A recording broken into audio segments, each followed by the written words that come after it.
அம்மன் ஸ்ரீ சர்வசக்தி இசக்கி அம்மனுடைய வரலாறு அது யாருக்கும் சரியாக தெரியாது. என்னாலும் நான் எனக்கு தெரிஞ்சதை நான் சொல்கிறேன். எனக்கு அப்பா எனக்கு சொல்லிக் கொடுத்தது, எங்கள் பாட்டி எனக்கு சொல்லிக் கொடுத்ததை நான் உங்களுக்கு சொல்கிறேன். இந்த அம்மா சர்வசக்தி இசக்கி அம்மாங்கிறது சீதப்பால் இசக்கி அம்மன் தான். முப்பந்தல் இசக்கி அம்மன் எல்லாருக்குமே நம்ம ஊரில் இருக்கிறவங்க எல்லாருக்குமே தெரியும், மற்ற ஊரில் இருக்கிறவங்களுக்கு நல்லா தெரியும். ரொம்ப சக்தி வாய்ந்த அம்மன். அந்த அம்மன் தான் இந்த அம்மனும். எனக்கு ரெண்டு அம்மனுமே ஒன்று தான். எங்கள் அப்பா எனக்கு வழிகாட்டிங்கிறது எங்கள் ஆட்சி எனக்கு வழிகாட்டினது இந்த சாமியை தான். இந்த சுவாமி எங்கள் ஆட்சி மேலே வருவாங்க, வந்து அருள் வாக்கெலாம் சொல்லுவாங்க. நிறைய அப்பாவுடைய லைஃப்லேயும் நல்லதெல்லாம் நடந்திருக்குது. அப்பா அதை என்கரேஜ் பண்ணலை. இப்போது அதை பற்றி நான் சொல்ல வரேன், அது எப்படி அப்படின்ட்டு. ஒரு 80 வருஷம் இருக்கும், 60 வருஷம் வச்சுக்கலாம். 60 வருஷத்துக்கு முன்னாடி ஒரு பாட்டி திருச்சியிலேருந்து வந்திருந்தாங்க. அவங்க தான் இந்த கோயிலை வந்து எடுத்து வச்சு இது பண்ணாங்க. அப்போது ஒரு சிதப்பால் ஆறுன்னு ஒன்று போயிட்டுருந்துச்சு. அதில் அப்போ கள்ளி செடிலாம் இருந்தது. அந்த கள்ளி செடி ஓரமாக இந்த இசக்கி அம்மன் வந்து சுயம்புவாக வந்து தான் எழும்பியிருக்காங்க. அதை ஆதரித்து அதை எடுத்து வச்சு பூஜைன்னு ஆரம்பித்தது நம்ம பாட்டி தான். திருச்சியில் இருந்த ஒரு பாட்டி, அவங்க பேர் கூட எனக்கு ஞாபகம் இல்லை, கேட்டுட்டு வந்த ஞாபகம் இல்லை. சுமார் ஒரு 60 வருஷத்துக்கு மேலே தான் இருக்கும். சிலவங்க வந்து 80 வருஷம்னு சொல்கிறாங்க.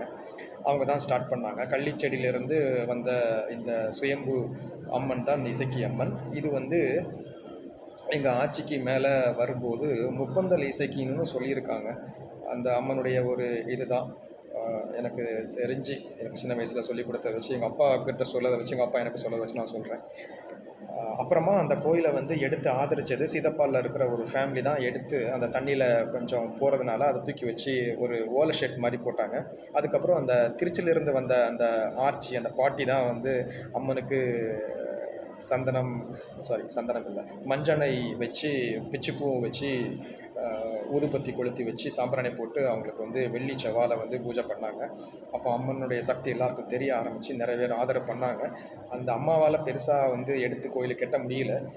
அப்புறம் பல வருஷங்களுக்கு அப்புறமா நம்ம சீதப்பால் கோயிலில் இருந்து, சேப்பார் ஊரில் இருந்து ஒரு ஃபேமிலி சின்னதாக அம்மனை சுற்றி ஒரு மதில் கட்டினாங்க. அதான் இப்போ இருக்கிற மதில்.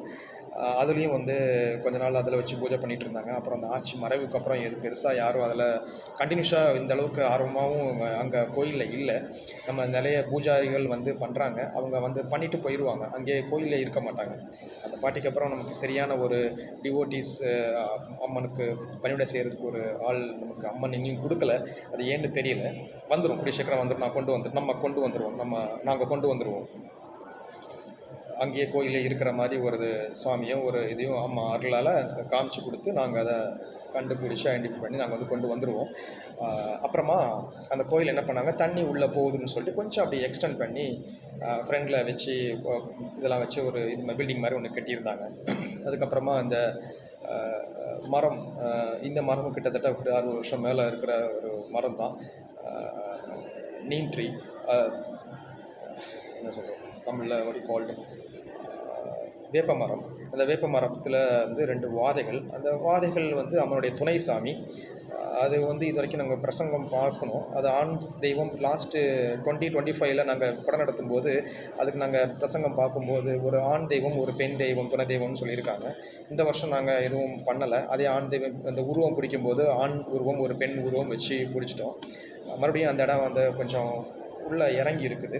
அந்த வேப்ப மரத்தில் இருக்கிற அந்த துணை தெய்வம், அந்த இதை நமக்கு கொஞ்சம் எடுத்து நாங்கள் கட்டுற மாதிரி ஒரு ஐடியாவும் இருக்குது. இந்த 2026 கொடையெல்லாம் பார்த்தோம், அது மழை பெஞ்சு கொஞ்சம் உள்ளே இறங்கியிருக்கு. அதையும் கொஞ்சம் எடுத்து டெவலப் பண்ணணும். அதுக்கப்புறமா என்ன பண்ணாங்க, ஊரில் பொதுமக்கள் கொஞ்சம் 2 பேர் ஆர்வல் சேர்ந்து இந்த சாமிக்கு வந்து செவ்வாய் வெள்ளியில் வந்து பூஜை பண்ணியோ இல்லை கோழி கொடுத்தோ பொங்கலை விட்டோ இது பண்ணிகிட்டு இருந்தாங்க. அதை தனித்தனியாக தான் பண்ணிகிட்டு இருந்தாங்க. அப்படி சேர்ந்து 4-5 பேர் சேர்ந்து ஒரு குடையாக பண்ணதில்லை. 2022 நான் ட்ரை பண்ணுறேன். எனது அப்பா 2019 ஹி பாஸ்ட் அவே. 2020 என்னால் வர முடியல, 1 இயர் ஆகலை அப்பா இறந்து. ப்ளஸ் கோவிடில் டியூ டு த கோவிட் என்னால் ஊருக்கே வர முடியல. ஸோ நான் 2021 நான் பெருசாக பண்ணணும்னு நினச்சேன், அதுவும் என்னால் பண்ண முடியல. ஏதோ ஊருக்கு வந்துட்டு ஒரு பொங்கலை மட்டும் போட்டு எனக்கு அவசரத்தில் போகிறது மாதிரி இருந்துச்சு. லைஃப்பில் ரொம்ப கொஞ்சம் கஷ்டப்படுற டர்னிங்காக இருந்துச்சு. ஸோ 2022 கொஞ்சம் கிராண்டாக எடுக்கணும்னு நினச்சேன். 2023 கொஞ்சம் கிராண்டாக எடுக்கணும்னு நினச்சேன். அதுவும் என்னால் முடியல. நாங்கள் எங்கள் ஃபேமிலியிலேருந்து ஒரு 10 மெம்பர்ஸ் வந்து 3 பொங்கலை விட்டுட்டு நாங்கள் போயிட்டோம். அதுக்கு மேலே என்னால் பெருசாக எதுவும் பண்ண முடியல. அம்மனுக்கு நல்ல படைப்பு எல்லாமே பயங்கரமாக ஈவினிங் மட்டும் பண்ணிட்டு போயிட்டோம். 2024லையும் நான் ட்ரை பண்ணுறேன். நிறையலாம் சேர்த்து எடுத்து பண்ணணும்னு சொல்லிட்டு எல்லாம் இது பண்ணுறேன். ஆனால் எனக்கு எந்த ஒரு இதுவும் கிடைக்கல, ஆதரவும் இல்லை. எனக்கு மனசு ரொம்ப உடஞ்சிட்டேன். ரொம்ப எஃபோர்ட் போட்டேன். இப்போ நான் போட்ட எஃபோர்ட்டில் வந்து கிட்டத்தட்ட ஒரு 3-4 மடங்கு எஃபோர்ட் போட்டேன், எல்லாம் போட்டேன். எனக்கு ப்ராப்பராக யாரை பார்க்குறது, பேசுகிறது என்ன இதுன்னு சொல்லி எனக்கு தெரியல. நானும் உள்ளூரில் இல்லை, சென்னையில் செட்டில் ஆகிட்டேன். எல்லாம் சொல்லுவாங்க, கேட்டாங்க. ஆனால் யாருடைய கோஆப்ரேஷனும் எனக்கு கிடைக்கல. எல்லாருமே அவங்க தான் பாவமாக தான் பார்த்தாங்க. அன்றைக்கி 2 பொங்கலை தான் விடவே முடிஞ்சுது. போன வருஷமாவது 2023லேயே அது 3 பொங்கலை விட்ட 10 பேர் இருந்தோம். ஆனால் 2024ல் எடுத்த முயற்சி எல்லாமே ஃபெயிலியர் ஆகி நாங்கள் மொத்தம் 6 பேர். என் சித்தி, குமார் சித்தி, சாந்தி சித்தி, என்னுடைய பாப்பா, என் ஒய்ஃபால் கூட விட முடியல, எங்கள் அம்மா 2 பொங்கலை தான் விட்டோம். அம்மனுக்கு நல்லபடியாக படைப்புலாம் கொடுத்துட்டு வந்துட்டோம். அப்போ நான் கோயிலுக்கு வராமல் அந்த கோயில் வளாகத்தில் இருந்து யோசிச்சுட்டு இருக்கிறேன். இதை கொண்டு வரணும், எனக்கு மனசில் உறுத்திட்டு இருக்குது. எனக்கு அம்மனா இது பேச ஆரம்பிச்சிட்டேன் அம்மாக்கிட்டே கண்ணீர் விட்டு. நானும் எங்கள் அம்மாவும், என் சித்தியெல்லாம் பஸ் ஏறி போயிட்டாங்க. நான், எங்கள் அம்மா, என்னுடைய டாட்டர் நிஹாரிகா இருந்து பேசிகிட்டு இருக்கோம். அப்போ பேசிகிட்டு இருக்கும்போது தான் அப்புறம் மோகன் ஒருத்தர் வந்தார். அவர் வந்து அந்த ஊரில் கிரஷர்கள் சொல்லிட்டு ஒரு பெரிய ஆள் இருக்காங்க. அவர் வந்து கோயில் ஊர் தலைவர்.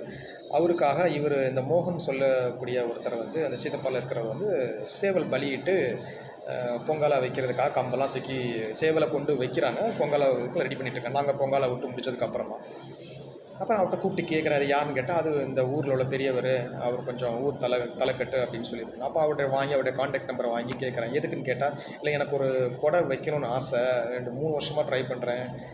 3 வருஷமாக 2 வருஷமாக முடியல. இந்த வருஷம் பெருசாக நினச்ச, இந்த வருஷம் ரொம்ப மனசே உடஞ்சிடுச்சு, பண்ணவே முடியல, நம்மளால் முடியாதுங்கிற நிலைமைக்கு வந்துடுச்சு, எனக்கு ஏதோ பண்ணணும்னு சொல்லி அவர்கிட்ட கேட்டேன். அது என்ன பண்ணிடலாம், நான் அவர்கிட்ட சொல்கிறேன், அவர் கொஞ்சம் ஹெல்ப் பண்ணுவார், உங்களுக்கு ஃபுல் சப்போர்ட் அவர் இருந்தாலே போதும்னு சொல்லி எனக்கு ஒரு ஆதரவு கொடுத்தாரு. அப்போ எனக்கு ஒரு கொஞ்சம் ஒரு நம்பிக்கை வந்துச்சு.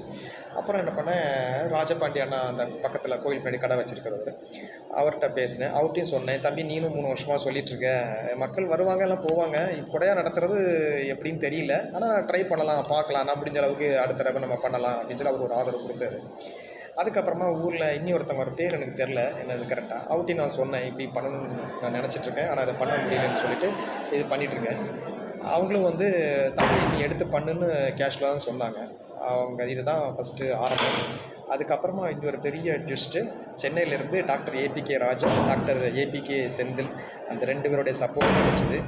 அது வேறு யாரும் இல்லை, என்னுடைய பெரியப்பா பையங்கள் தான், என்னோடய சொந்த அண்ணா தான், எங்களுடைய ரிலேஷன் தான், நாங்கள்லாம் ஒரே சமூகத்தினர் தான். அவங்களுடைய சப்போர்ட் வந்து எனக்கு ரொம்ப